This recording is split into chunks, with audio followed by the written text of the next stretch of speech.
nabadgelyo dushoodu ha ahaato saaxiibadana garab istaagan xilliga aan u baahannahay, saaxiibadana siiya farxad marka aynu murugaysannahay. sidoo kale nabadgelyo dushoodu ha ahaato kuwa naga tagay markii aan u baahnayn. waxayba moodeen inaanan guulaysan karin iyaga la'aantooda, kana mir dhalin karin hadafyadeenna. waxayna is-ilowsiiyeen oraahda ah ahaw qofka aad tahay, kuna dhaqaaq tallaabooyinka horumarkuu horseedaya. duruufaha waayaha kuma legdi karno nasiib, balse waxaan ku dhildhigi karnaa inaan Allah subxaanahu wa tacaala ku kalsoonaano, nafteennana aan doonis dhaba ku beerno.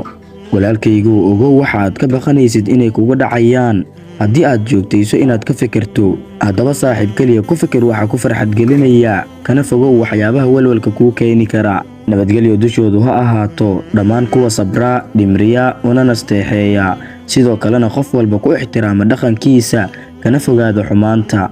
haddii aad rabto inaad guulaysato, hadda bilow oo deji tallaabooyinka iyo dariiqda aad u mari lahayd si aad u guulaysato. arrimahaagana mar walba Allah subxaanahu wa tacaala u tala saaro, wax walbana way hagaagi insha Allah.